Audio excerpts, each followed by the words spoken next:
បាទជំរាបសួរបងប្អូនជាងទាំងអស់គ្នាបាទខ្ញុំមានវីដេអូថ្មីមួយទៀតសម្រាប់ចែកជូនបងប្អូនទេសនាលេងក៏ដូចជាទុកជាការចេះដឹងមួយចំណេះចេះដឹងមួយសម្រាប់បងប្អូនយើងអាចធ្វើបានជាមួយនឹងខ្ញុំបាទខ្ញុំបដូរបញ្ញងបងប្អូនបដូរបញ្ញងកុំព្យូទ័រហើយនេះបដូរបញ្ញងខ្ញុំមកហាញមិញនេះឡតកន្លែងដុំយើងដាក់បដូរបញ្ញងអញ្ចឹងបាទនេះស្នុកកន្លែងញុកបដូរបញ្ញងបងប្អូនកន្លែងរុនណារុនញុកបដូរបញ្ញងអានេះបញ្ញងចាស់បងប្អូននេះស្នូលបញ្ញងចាស់បាទដែលយើងខូចបាទលែងប្រើការកើតលែងវិលដាក់លែងតាក់លែងដំណើរការឥឡូវខ្ញុំនឹងដូរដាក់ថ្មីឲ្យគាត់បងប្អូនណាបាទនេះបញ្ញងជ័រទេបងប្អូនបាទបញ្ញងជ័រទេទៅដូចថាបញ្ញងថាដៃចុះជ័រទេណានឹងអញ្ចឹងខ្ញុំដូរចេញ1រិចអស់បងប្អូននេះ1រិចថ្មិញឡើងរិលអស់លេងហ្នឹងអញ្ចឹងខ្ញុំដូរចេញឲ្យគាត់វិញជំនួសមកនៅបញ្ញងថ្មីអានេះទប់បដូលបញ្ញងស្នូលបញ្ញងបងប្អូនណាទប់ស្នូលបញ្ញងអញ្ចឹងទាំង3ឈុតនេះគឺខ្ញុំត្រូវដោះចេញវិញ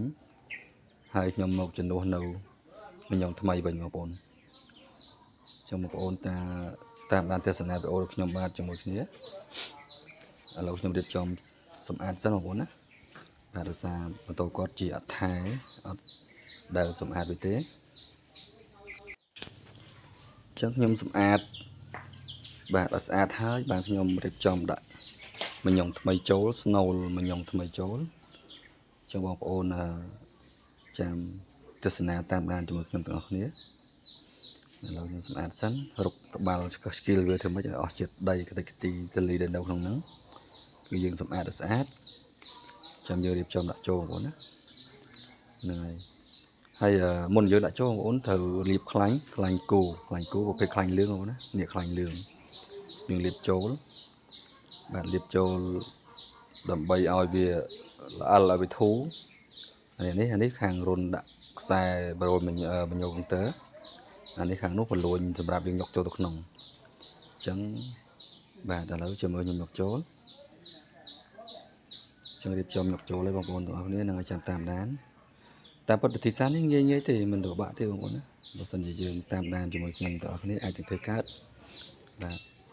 ហើយខ្ញុំមកចូលហើយខ្ញុំយកទូលវីសទូចដើម្បីបាទសេរីវាឲ្យវាចូលបានសុបហ្នឹងបងប្អូនបងប្អូនអើយអត់បានសុបទេដោយសារមញងគាត់ម៉ូតូគាត់ពីដើមឡើយមកដាច់មួយកណាត់កណាត់ដល់ស្រួចមិញគឺនៅក្នុងហ្នឹងអញ្ចឹងมันបានសុបទេអញ្ចឹងឥឡូវខ្ញុំរៀបចំនឹងអាចដោះវាវិញហើយកែច្នៃសារឡើងវិញហ្នឹងអញ្ចឹងมันអាចធ្វើកើតទេយើងត្រូវឆ្កឹះចេញវិញហើយរៀបចំកែលម្អសារឡើងវិញបាទដោយសារនេះខ្ញុំឡើងឆ្កឹះចេញវិញហើយវិធីសាស្ត្រយើងឆ្នៃជ័រនឹងឲ្យចេញកុំឲ្យនៅកង់ហ្នឹងយើងត្រូវបាទប្រហែលជាវីដេអូខ្ញុំមិនបានថតកន្លែងហ្នឹងឲ្យបងប្អូនឃើញតែខ្ញុំប្រាប់ថាវីដេអូហ្នឹងយើងត្រូវធ្វើដុតដៃឲ្យក្តៅបងប្អូនណាដុតដៃឲ្យក្តៅហើយយើងរុកព្រោះជ័រឲ្យដៃវាអត់ស្រួលគ្នាបានទេអញ្ចឹងយើងរុកត្បាល់ទោះអស់ជាតិជ័រហ្នឹងបងជើងនេះឥឡូវខ្ញុំដាក់ចូលហើយនេះពេលដាក់ចូលហើយមានដូចថាយើងយកជ័រចេញអស់អញ្ចឹងទៅវារុកទៅអឹបស្មើជាមួយនឹងមាត់គែមនៃមញងហ្នឹងបងប្អូននៃប្រូមញងហ្នឹងអញ្ចឹងដាក់ត្បាល់វាធូរទៅត្បាល់វាតិចដងឲ្យធូរដើម្បីយកសើបាទឲ្យវាធូរងាយស្រួលយើងហ្នឹងហើយត្បាល់វាថារឿងឆ្អិតដាក់ខ្លាញ់ថែមត្បាល់ទៀតហ្នឹងត្បាល់តទៅធូរទៅហ្នឹងថាយើងអាចថាប្រើកាសបានចាំយើងវាយមញងប្រូមញងបងប្អូនណាជួទូចកងទូចមិញហ្នឹងបាទយើងដាក់វាចូលទៅឥឡូវខ្ញុំកំពុងតែត្បាល់សិនទេព្រោះភាសាបាទមញងយើងវាបើន័យថាបើគាត់មិញខ្ញុំសៃជាដុតដែករុកសៃវាដើម្បីយកជ័រដែលដាច់នៅមួយកណាត់ហ្នឹងគឺយកចេញសិនឥឡូវខ្ញុំសៃហើយវារៀងស្អិតបន្តិចតែឥឡូវខ្ញុំដាក់ខ្លាញ់ទៅសៃទៅអត់អីបងប្អូនណាអាចប្រើការបានហើយបាទឥឡូវខ្ញុំនឹងរៀបចំបាទសម្អាតនឹងរៀបខ្លាញ់សារឡើងវិញហើយយកចូលហើយនឹងវាយទប់បណ្ដូលមញងកុងទ័រហ្នឹង បាទឡើងដាក់ម្សៅទៀតបាលម្សៅទៀតមើលតើធូរអត់នេះเราរៀបចំដាក់អាក់ចូលហើយបងប្អូនណានឹងនេះហៅអាក់បាទអាក់ជ័រទេបងប្អូនទីដូចច្រឡំថាអាក់ដែកទៅហ្នឹងហើយយើងជីស្កឹះវាត្រង់នេះទៅហើយវាយអាក់ហ្នឹងដែរបងប្អូនបើចាំរកអីទេបងប្អូនសលេខ8យើងសទីបសតេហ្នឹងបាទយើងដាក់វាឲ្យត្រង់ចំណេញហើយយើងគោះពីលើទៅបាទទប់ជើងឲ្យជាប់បើយើងអត់មានគ្នាជួយកាន់យើងទប់ជើងយើងគៀបសងខាងហើយទប់ឲ្យគោះពីលើបាទគោះពីលើតាមួយពកពីរពកដើម្បីឲ្យចូលស៊ុបជាការសាច់បងប្អូនណានឹងតែប៉ុណ្្នឹងគឺប្រើការបានហើយអញ្ចឹងយើងបាទរៀបចំដាក់ត្បាល់វាតេសទៀតមើលតើវាស្អិតខ្លាំងអត់បាទបើសិនវាត្បាល់ទៅវត្តអីទេបងប្អូនអាចទាំងអូខេដំណើរការបានហើយបងប្អូនណានេះឥឡូវវិលហើយនេះបងប្អូននេះហ្នឹងខ្ញុំតេសមើលវិលហើយអញ្ចឹងឥឡូវខ្ញុំរៀបចំដាក់មញ៉ុងបាទមញ៉ុងកុងទ័របាទរៀបចំដាក់មញ៉ុងកុងទ័របាទយើងងាកវាឲ្យត្រូវដំណេកហើយយើងលាបខ្លាញ់ផងបងប្អូនណាកុំភ្លេចលាបខ្លាញ់ចូលហើយចាំដាក់លាបខ្លាញ់នៅលើមញ៉ុងហ្នឹងហើយចាំដាក់ចូលបាទអញ្ចឹងយើងងាយស្រួលទេបងប្អូនវាមិនពិបាកទេការងារចំណេះជំនាញជាជាងនេះវាប្រឡាក់ដៃបន្តិចតែគាត់ថាវាយើងធ្វើអីក៏ពិបាកដែរបងប្អូនហ្នឹងហើយតែបើថាការងារនេះយើងគ្រាន់តែចំណាយពេលវេលាតែបន្តិចយើងអាចប្រើការបានហើយឥឡូវមញ៉ុងយើងចាប់ដើមដំណើរការបងប្អូនណាវិលដល់មញ៉ុងវិលនឹងស្នូលវិលនឹងតង់មញ៉ុងធំបាទអញ្ចឹងដំណើរការបានកុងទ័រគីឡូកុងទ័របាទគីឡូកុងទ័រវត្តកុងទ័រដែលយើងប្រើប្រាស់ម៉ូតូសពថ្ងៃហ្នឹងគឺចំណុចសំខាន់វាកន្លែងមញ៉ុងហ្នឹងបងប្អូនហ្នឹងហើយបងប្អូនណាអត់ដឹងហើយកន្លែងមញ៉ុងមិញហ្នឹងបាទដែលខ្ញុំដាក់ចូលថាបំវិលវាហើយវាវិលសើកហ្នឹងតែយើងជិះនៅក្នុងម៉ូតូវាមិនមែនសើកចឹងទេបងប្អូនលបឿនគឺវិលជុំប៉ុន្មានគឺរត់ទៅប៉ុណ្ណឹង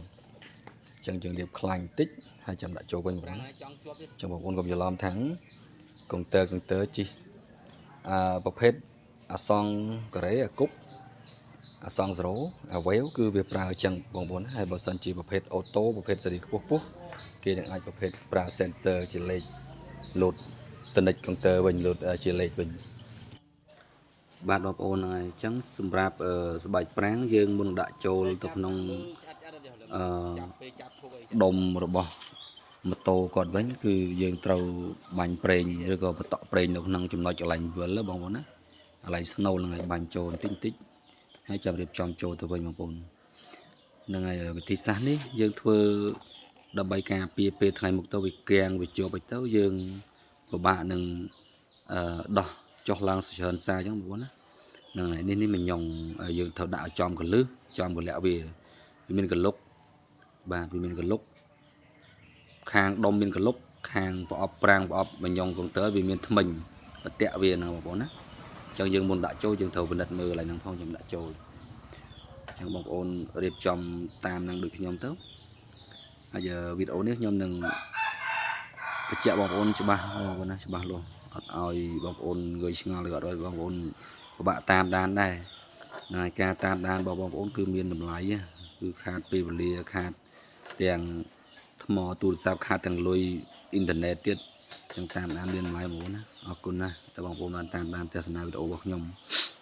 ឥឡូវយើងវិលអញ្ចឹងបងប្អូនណានឹងវិលហើយយើងទៅពិនិត្យមើលយើងអាចនឹងពិនិត្យមើលនៅចំណុចនេះពីក្រោយបងប្អូននេះនៅនឹងកន្លែងដែលខ្ញុំដាក់ដៃចូលទៅហ្នឹងយើងបង្វិលហើយយើងយកទូលវិសតេស្តមើលតើវាវិលស្នូលឬអត់បើសិនជាវិលបានន័យថាយើងរៀបចំត្រឹមត្រូវបងប្អូនណាហ្នឹងហើយយើងរៀបចំមិនឲ្យមិនខុសទេហើយបើថាយើងដាក់ទៅអត់វិលបងប្អូនដោះសារទៅវិញដោះសារឡើងវិញមើលពិនិត្យមើលសារឡើងវិញតើវាខុសឬត្រូវឥឡូវយើងរៀបចំត្រូវយើងមានតែរៀបចំរឹតដាក់ខ្ចៅដាក់អីវិញទៅរឿងរឹតផ្លូវរឹតខ្ចៅនឹងឲ្យតឹងណាបងប្អូនបន្ទាប់មកទៀតចាំយើងរៀបចំដាក់ខ្សែប្រាំងចូលបងប្អូននឹងដាក់ខ្សែប្រាំងដាក់ខ្សែកុងទ័រតាមលំដាប់ណយវាចឹងណាបងប្អូនណាហ្នឹងហើយវីដេអូនេះរៀងវែងបន្តិចបងប្អូនតែគ្រាន់ថាសម្រាប់អ្នកមើលគាត់ដូចថាគាត់អត់ចេះគាត់អីចឹងគាត់ចង់មើលវីដេអូយើងវីដេអូខ្ញុំចង់តាមដានចង់ស្វែងយល់ពីចំណេះដឹងចឹងក៏អាចមើលតាមនឹងចឹងណាបងប្អូនណាហ្នឹងហើយយើងរួចវិញខ្ញុំដាក់ខ្សែ នេះមកបងប្អូនដាក់ខ្សែកុងទ័រចូលមកហើយខ្សែកុងទ័រណែបងប្អូនខ្ញុំបញ្ជាក់មួយទៀតមុនដាក់ចូលបងប្អូនត្រូវលាបខ្លាញ់គោបងណាខ្លាញ់គោតែប្រភេទខ្លាញ់លឿងហ្នឹងហើយលាបបានញាត់ចូលក្នុងខ្សែកាន់តែច្រើនកាន់តែល្អពីព្រោះអីយើងត្រូវការលម្អិលរហូតมันយើងអាចនេះបានมันយើងអាចបានយូរអត់ងាយខូចងាយដាច់ចឹងបងប្អូនហ្នឹងហើយចឹងឥឡូវខ្ញុំរៀបចំដាក់ខ្សែកុងទ័រខាងលើសិននឹងដាក់ខាងលើសិនចាំបាទដោះចេញហើយចាំយើងរៀបចំដាក់ខាងក្រោមសាក្រោយវិញបងប្អូនណាឥឡូវរៀបចំដោះក្បាលសិន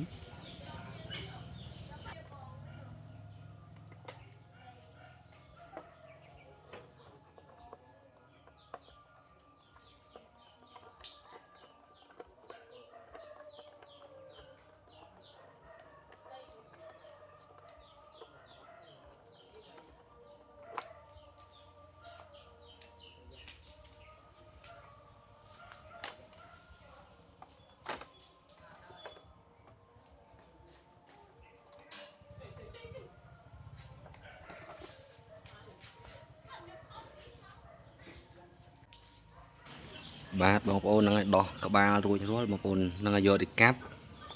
បាទយកទៅកាប់យើងហ្នឹងយកទៅមូលកន្លែងខ្សែកុងទ័រហ្នឹងបងប្អូនណាកន្លែងហ្នឹងបើសិនជាលក្ខខណ្ឌវាមាន2ចំណុចបើយើងមូលដៃទៅធូរហ្នឹងយើងមូលដៃបានតែបើមូលដៃទៅតឹងតើប្រើទៅកាប់បងប្អូនណានឹងប្រើកាប់មូលចេញមកចឹងមកហើយហ្នឹងហើយមូលចេញយើងការពារកុំឲ្យវារបូតអាក្បាលចូលក្នុងយើងត្រូវរឹបកស៊ូចេះបងប្អូននេះរឹបកស៊ូចឹងមួយមកការពារធ្លាក់អាក្បាលដែលយើងរឹបចូលទៅក្នុងកន្លែងប្រអប់កុងទ័រហ្នឹងគឺធ្លាក់ទៅក្នុងទៅវាបាក់យើងទៅបាក់ទៅដើររាវរឬក៏វែករឲ្យពិបាកចឹងបងប្អូននឹងធ្វើចឹងតាមខ្ញុំទៅការពារពិបាកយើងនឹងអត់ញ៉ៃញ៉ាយច្រើនហើយយើងយកខ្លាញ់បៀកចំចំណុចរុនហ្នឹងបងប្អូនខ្លាញ់បៀកឲ្យបៀកទៀតបៀកតតែនឹងហើយលែងចូលយើងយកខ្សែញុកចូលនេះឥឡូវខ្ញុំញុកខ្សែចូលបាទបងប្អូនបាំងទីដោយសារវីដេអូយើងអត់បានមានអ្នកកាន់នេះថតនៅកន្លែងហ្នឹងបងប្អូនហ្នឹងហើយឥឡូវនេះយើងយកខ្សែញុកចូលចឹងញុកចូលចឹងទៅធ្វើថ្នមបងប្អូនណាវាអត់ជាអីណាទេកន្លែងហ្នឹងគឺយើងធ្វើយ៉ាងសឹមយើងញុកខ្សែសៃវាចឹងឲ្យវាធូរចឹងទៅហើយចាំយើងរៀបចំដាក់ចូលមូលចូលវិញបងប្អូនហ្នឹងហើយសៃវាម្ដងតិចចឹងទៅយើងយកខ្លាញ់បៀកញុកទៅនឹងហើយយើងបៀកទៀតបៀកធ្វើម៉េចឲ្យណែនចិត្តមករុនហ្នឹងទៅហើយចាំយើងញុកខ្សែកុងទ័រចូលទៅគឺវាបានយូរបងប្អូនមិនងាយដាច់មិនងាយឡើងស្នឹមឡើងខ្ញាមិនងាយខូចខ្សែទេយកក្រុមហ៊ុនគេធ្វើមកគឺវាបានយូរបងប្អូនបាទហ្នឹងសៃចុះសៃឡើងធ្វើម៉េចឲ្យវាធូរធ្វើម៉េចឲ្យវាល្អិលប្រេលហ្មងហ្នឹងហើយជៀសវាងមួយកុំឲ្យវាអត់ល្អិលបងប្អូនហ្នឹងហើយសៃញុកសៃមកធ្វើវាធូរហើយចាំយើងរៀបចំដាក់ចូលបងប្អូន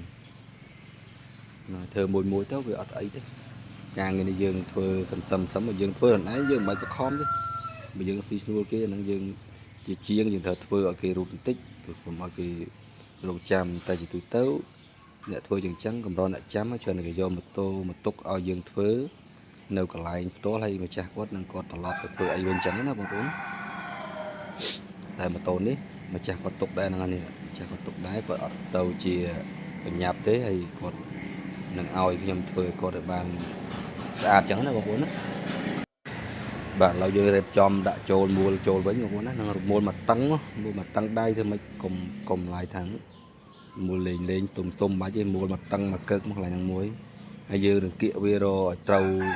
កុំឲ្យវាផ្អៀងចំណែកកខ្លាំងពេកពេលផ្អៀងកខ្លាំងពេកវាឆាប់គួតជាមួយនឹងខ្សែក្នុងនោះគឺវាឆាប់ដាច់បងប្អូនណាអញ្ចឹងរៀបចំតម្លែកយកត្រង់ឲ្យត្រូវបាទធ្វើម៉េចមួយតឹងអញ្ចឹងទៅដើម្បីយើងដាក់ខ្សែកុងទ័រទៅវាអត់វាអត់ថាវាអប់ដល់បងប្អូនណានឹងអប់ដល់នឹងเราរៀបចំមូលរួចរាល់ហើយខ្ញុំធ្វើនេះបញ្យល់បងប្អូនសឹងថា 100% បងប្អូនណាខ្ញុំសឹងថា 100% អត់ដែលឲ្យកន្លែងណាមួយថាខ្នក់ចិត្តទេបងប្អូនអញ្ចឹងបញ្យល់អស់ សក្តីមកហ្នឹងហើយទេស្រ័យបងប្អូនហើយមូលចូលមិនដែរតែដោយសារក្បាលរបស់គាត់នៅខាងក្នុងវារៀងច្រេះអញ្ចឹងយើងប្រើថ្នាំច្រេះជួយសម្រួលវាឲ្យវាធូរបន្តិចណាបងប្អូនណាហ្នឹងពីណាច្រេះហ្នឹងទៅយើងអត់បាញ់វាគឺវាមូលទៅឆាប់គៀងខ្សែក្រាដាច់អញ្ចឹងឡើយយើងខ្ញុំបាញ់ថ្នាំច្រេះចូលឲ្យវាធូរឲ្យវារៀងមានចិត្តសំណើមចូលទៅវាលែងអីហ្នឹងអញ្ចឹងពេលយើងមូលទៅយើងដាក់ខ្សែកន្ទើទៅគឺធូរខ្សុយហ្មងអញ្ចឹងប្រើបានយូរបើការដែលយើងធ្វើហើយដាក់ហើយចេះទៅបងប្អូនអត់អីទេតាមណោទៅតែសំខាន់យើងធ្វើវាដើម្បីឲ្យគាត់ប្រើប្រាស់បានយូរក៏គាត់សរសើរទឹកចិត្តដៃជាងដែរបងប្អូនណានឹងទឹកដៃជាងដែលធ្វើបានល្អបានប្រើបានយូរគឺគាត់សរសើរហើយក៏គាត់ខូចនៅចិត្តនៅឆ្ងាយក៏គាត់មិនទៅរកគេទេទៅរកមិត្តមករកយើងដដែលហ្នឹង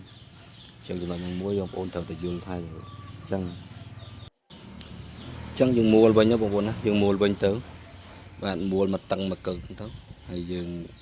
មូលហើយយើងនឹងរៀបចំសម្អាតវាបន្តិច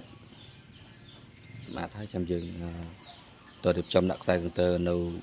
វគ្គក្រោយបងប្អូននៅវគ្គខាងក្រោមទៀតអញ្ចឹងអានេះវារៀងលើខាងក្រោមផងដែរបងប្អូននឹងវាអត់បានថថេរមកកន្លែងដោយសារតម្រូវការខ្សែកន្ទើយើងត្រូវតែធ្វើអញ្ចឹងហ្នឹងហើយត្រូវធ្វើខាងលើហើយបានខាងក្រោមហើយបានមកធ្វើខាងលើទៀតបានវាអាចធ្វើទៅបានបងប្អូននឹងវីដេអូរៀងវែងតែគាត់ថាធ្វើឲ្យអស់សេចក្តីបងប្អូនណាមើលសម្រាយអស់គេថាឲ្យបងប្អូនទស្សនាទៅបាទនេះឥឡូវយើងដល់វគ្គយើងមកមើលខាងក្រោមបងប្អូនហ្នឹងហើយយើងនេះអាបដូលនេះវាមានជ្រុងអញ្ចឹងយើងសោកទៅខាងក្នុងធ្វើម៉េចឲ្យចំជ្រុងអាបដូលខាងក្នុងបងប្អូនណាអាបដូលក្នុងទូចហ្នឹងគឺមានជ្រុងមួយដែរអញ្ចឹងសោកទៅបើសិនជាកលបើសិនជាតឹងអត់ចំជ្រុងហ្នឹងយើងកុំខំបាក់ចាំថាចូលទេបាទយើងបាទយកទៅកាប់ចាប់សុំជាមកយើងគោះមកប៉ោះមកបាទវាចូលអប់ហើយបងប្អូនណាហ្នឹងអញ្ចឹងវិធីសាស្ត្រធ្វើមានអញ្ចឹងបងប្អូនងាយស្រួលបាទឥ